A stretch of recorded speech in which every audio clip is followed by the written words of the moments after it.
So welcome to the Shelley Wynter Show. I'm joined by my good friend, my brother, one of my longest supporters.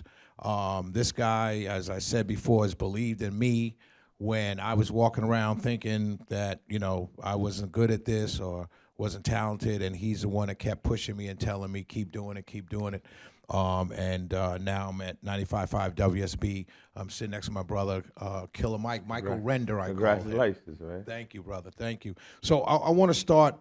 You grew up here in Atlanta. Yeah. What was it like to grow up with the Andy Youngs, the John Lewises, the famous civil Well, rights you're going heroes? big. That's who the people know nationally. Right. I But I'm grew saying up, you- I grew up not only with Andy and John. I grew up with Andy and John in context to their context to their homeboys who grew up with them too. So I grew up with Joe Lowry. I grew up with Ralph David Abernathy. I grew up with the Hosea Williams.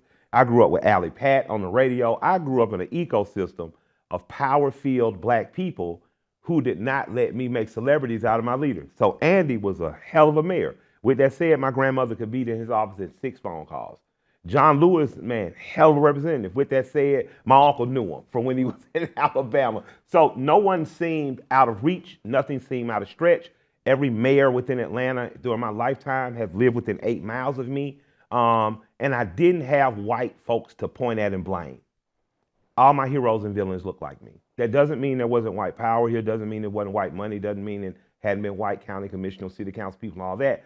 The ecosystem politically was so dominated by black people. I saw such a thriving economy in terms of black people that figured it out and worked hard and created a working class and middle class. I just didn't think anything was impossible. And I knew everywhere wasn't like that, but I knew Atlanta required of me to give what it had given, and that's like immense opportunity. And so when you saw that growing up, how did that impact your politics? Did it impact your politics in a way where you see certain things that were done and you say, oh, we Just can't made do me that? more pragmatic because my grandparents argued. They were politically different. They loved one another. They had great moral center and compass in terms of how they raised us. They were both from the deep South. My grandmother from a land-owning family in Tuskegee, Alabama. My grandfather from utter poverty in Edenton, Georgia. But here they were in Atlanta making a way, raising their grandkids in the Collier Heights, which is a western enclave. It's in the enclave of Dixie Hills, Cedar Grove, Bankhead, Hightower, all that. But it was a working on up through affluent class, mixed community. All in one area. Yeah, all in one area. The Russells were 3 streets behind me. So the richest black development family in the Southeast are 3 streets behind me. I'm 3 streets up. We're in the little 900,000 square A-frame houses in the front. It's hard to doubt yourself when your neighbor has an indoor pool and a tennis court. You like, they look like me. They go to the same school as my mama and I did. Oh, I got to be able to do this. You see, a coach like Don Dollar, Dollar, who was coach of Frederick Douglass High School, win state championships in mid-'80s. His son is your classmate. One of his sons goes on to Georgia Tech. Other son goes on to win the NCAA championship with UCLA. Your best friend goes on to play pro ball. One of your other best friends, who's Osher Jackson, is now Chief Judge Osher Jackson. There was a lot of inspiration to do good. And if you did bad, be good at doing bad. Right. Be like Wesley Merritt, you know what I'm saying? Who you may not know, but Atlantans know that man. He was a numbers man and helped a lot of people, but they, in his obituary, they interviewed, AJC interviewed a guy this way and said, man, it's a right way to do wrong. And even Mr. Merritt contributed back to our community. Charlie Cato, who was also rumored to be a numbers man, things like that. He gave just as much money to civil rights marches as some of the legitimate people. So what I saw was an ecosystem of blackness. And politically, how it affected me is my grandmother was more Democratic leaning. She was a huge supporter of Andy. First campaign I ever worked was 1980, walking around door knocking with my grandmother for Andy. My grandfather was probably what more you would describe as a libertarian. He did not believe in a lot of government intervention. His famous quote, one of my grandmother's shortest and best arguments, he would say, if God gave you an appetite and a brain to figure out how to fix a fishing pole, why should you have to ask the government or pay the government to fish there? And my grandma said, well, somebody got to pay the game warden to clean up the fishing hole, Willie. And that was their, diametrically, that's how they were apart. She believed that government had a place, although not too much. My grandfather wanted as little government as possible because he think, to him it was natural law. God gave you an appetite, there's a fishing pole, there's a fishing pond, make a fishing pole and fish. My grandmother saw the need to pay some additional taxes so that the fishing park was taken.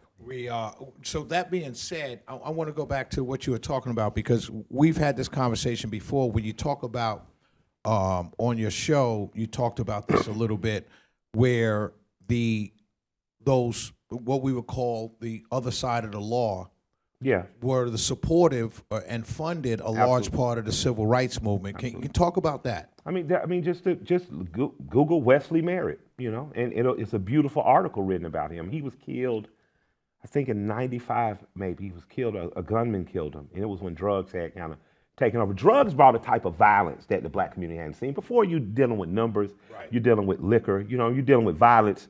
It might be at the gambling house, but the violence was set aside for where that type. Drugs kind of brought violence everywhere, because a lot of the older criminals got locked up, and us young men were just left on the streets with nothing but our emotions, a bunch of money, and drugs, and that kind of took, everything had an order in this country. You'll talk to some of your comrades in the music industry that may be of Jewish descent, maybe of Italian descent, Irish descent. They'll let you know during bootlegging, my grandfather was it. Right. And they don't say it with any shame. It's almost like an amount of solidarity.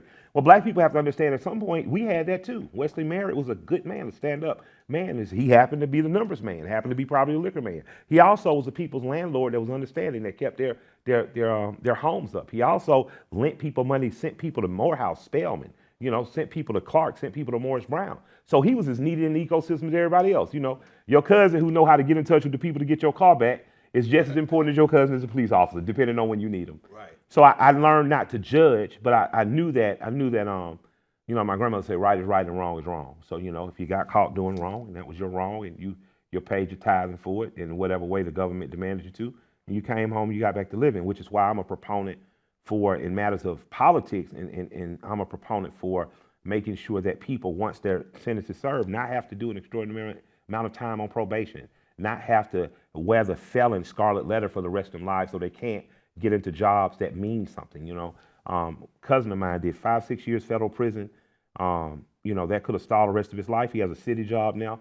He said, "Cuz everything I got selling drugs, I got working for the city. Had I known this, I would have did that first." He got the same Rolex I got on. He got the same chain. He got Working for the city? Yeah, he works for the city. Oh, I'm doing the wrong thing. I think we both are. Yeah. Shit, you know how much I had to travel to get this stuff. I need to work for the city. But he works hard, and the city pays him well, and he has a pension. And when he gets to be an old man, he'll get to hang out with his grandchildren. But I think that Atlanta has shown me that we're just human beings are human beings, no matter what we are. So I didn't have, the only white people I saw were on TV. I saw Mr. Rogers, saw Bob Ross. You know what I mean? I didn't have white people in over me on a daily basis. I had 3 white teachers my whole life. So I saw blacks in leadership. I knew we could lead. I knew we could lead very well. I knew we could lead not as well. When I look at the Atlanta school system, at one point, man, it was a stellar school system. It was producing people that were inspiring and inspired. They were motivated. They were hope-filled. At some point, and I say we, as a collective, as a part of the community, we have let these kids down. These schools have amazing names, but we as the collective, I'm not talking about the school board, I'm talking about us, the voter, the parent. My wife and I went to Mays High School last week, cut 40 young boys' hair. Frederick Douglass High School now has a barber program up there. The Frederick Douglass Ninth Grade Academy has a beauty academy. And I think that all high schools in Atlanta, especially ones named for black people, should have all that. We should be able to accommodate a child that's taking their ACTs and SETs and going on to Morehouse or Spelman, and we should be able to accommodate the kids that are going to Roberts Hair Care School in Murray, Murray. So I think that we can, I think we could do a better job at kind of refocusing what Atlanta is. Let's go a little bit political right now and ask, do you favor school choice in the way in which someone like me or, my side of the fence? I understand the necessity for it, so I can't argue against it because it's producing. Now, I'll tell you this, though, on the other side, you've crippled good schools. So creating, say, a Best and a Coretta at schools. Say that again, you've crippled good schools. You've crippled good schools. Frederick Douglass High School, and I'm just using my school as an example. Mm-hmm. Frederick Douglass High School was a stellar high school.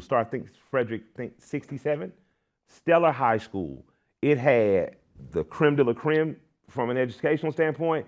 It had the ruffians, me, T.I.s, and Shouty Lows. It had all these kids in the middle who could go, up and down. Now, I'm smart, Tip's smart. We liked excitement though. Right. So we couldn't get in the magnet program, but the teachers recognized we were smart. So, if I got kicked out of regular class, I had to go sit in the magnet class. So by I'm learning. I'm around kids who are thinking here. So, my friends go on to become chief judges. My friends go on to become the dean of technology at Georgia Tech, Raheem Biya. My friends also, some of them go to federal prison. Right. They get out and say, well, that was dumb. Let me do this a smart way. Now they're business owners. There was a big ecosystem of everybody could, would, and should, and we encourage each other.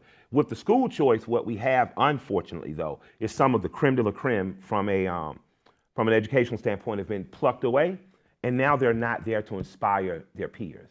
And what we've left is one school that once had 2 principals, School of Excellence, state championships, now has went through 7 or 11 principals.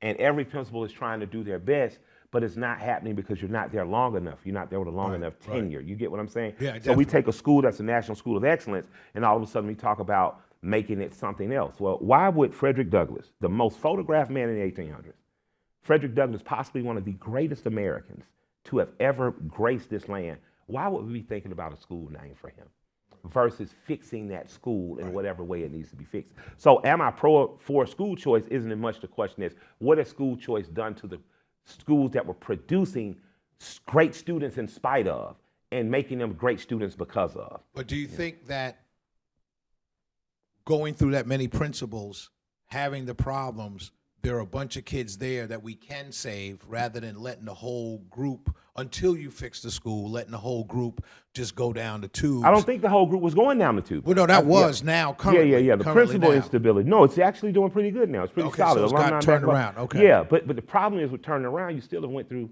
There's a 9 tradition there. principals, You get what I'm saying? When I I'm talking do, about I do, Frederick, I do. Talking about I was just talking more about the school choice portion of yeah, it. You yeah, know? and I'm not mad at school choice. I'm just letting you know what I've personally seen it do. See, right. I'm only dealing with hyperlocal. Right, In theory, I believe in polygamy. How many wives I got? Right. What? You got Huh? one. You got one. What I'm saying is, in theory, it's good for us to argue these points, but what's going on in the school down the street from your house? Yeah, fair enough. And that's all. Yeah, fair enough. Fair enough. I want Fair Coretta enough. Scott King school to win. I want Best Academy to win.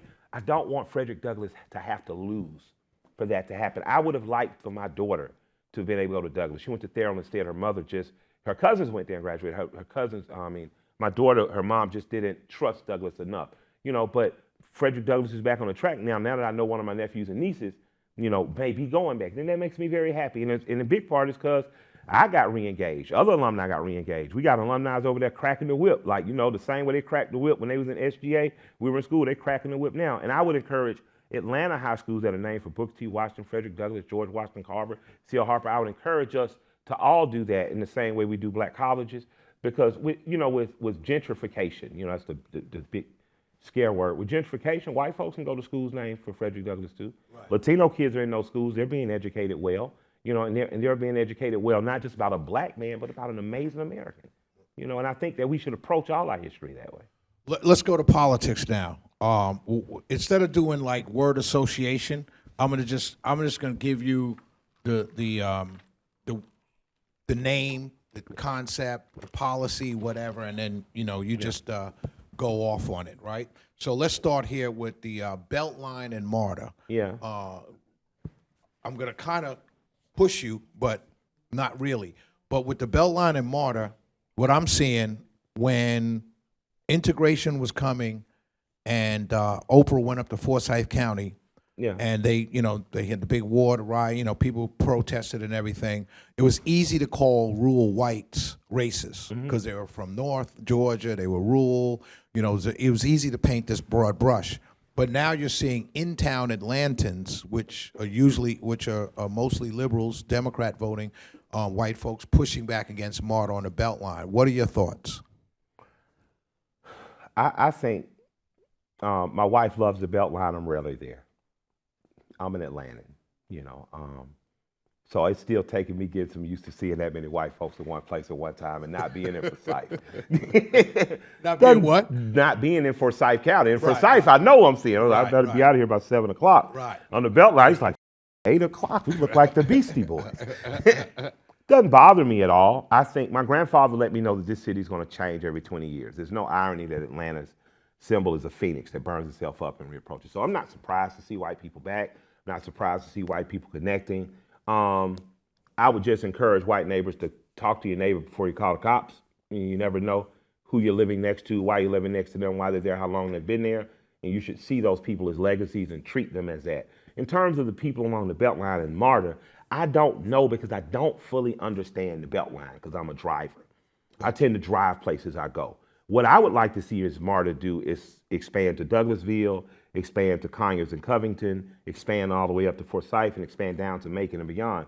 I think that we have to get a more sophisticated system than an in-town system that's just north and south.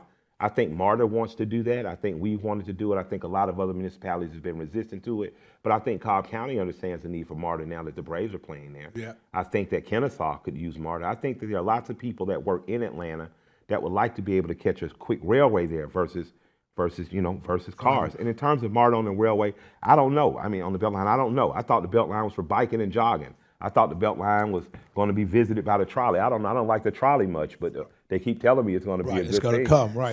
That's kind of and that's what I think. That's what the pushback has become. But it's just interesting how the pushback is being covered differently than the pushback from Forsyth. And I know the differences, but it just there's also 30 years difference too. Right. You know what I mean? When you talk about Forsyth, it wasn't just Oprah. It was Hosea going up there with Martin King Mass. It was also people who had, white flight happened in Atlanta. Cleveland Avenue wasn't the all-black sector of Atlanta. Northwest Atlanta, the bottom of Northwest Atlanta, just before you get to Alexander Bolden Road, there was poor white folks up there. So a lot of those white folks left. A lot of those white folks pushed on out. Then, you push out, here they come again. You never know what the feeling was. I'd heard that there was a black community in Forsyth where blacks had got put out of 100 years prior. So I don't know. But I know is when you bring civil rights people there to agitate something, the agitation is going to happen. Right. You know what I mean? And it happened, but it was 30 years ago. Now, in terms of what's going on in town, what's going on in town is not just race. I would think some of it is class and culture. I think most of it is class. Yep, middle class people are moving here, and they don't want to deal with people who are working class or who are uncultured to their taste. And we here though, and they own their. So you're going to have to figure out. Atlanta's going to have to do what it is classically done. Figure out a way to do what's best for Atlanta. Right. And Andy, said years ago, you sit at the table, you figure it out. Everybody leaves a little uncomfortable. Everybody leaves with more. Everybody leaves with something. And if we're thinking in the city, we'd stop thinking the next 20 months ahead of us and think the next 20 years ahead of us. What made William Harts feel wise enough to understand that if we don't get this airport and keep it, we're going to lose it to Birmingham? Right. So let me give Delta this. What made Maynard smart enough to know to say 29% of your business has to be involved with it, owned by black folks if you're going to do business with the city? But then a lot of people don't know he required the same thing of other people too. He said you got to have some black folks in this, white folks in this too. So when you look at a Herman Russell, is, the story's always been told he was an amazing black man, amazing black developer. It wasn't until you watch this documentary, you got to see he partnered with a white guy too. Hired a white guy because white guy couldn't go to South Georgia. Right. I mean, he couldn't go to South Georgia popping up at Forsyth. Right. So he said, he had a partner he dealt with. And I think that ultimately Atlanta's lesson is partnerships. How do we forge partnerships that are better for us all? How do we sit at the table and say, well, what is the conclusion we can come to where all of us get something out of this and generations forward versus fighting for what we want now?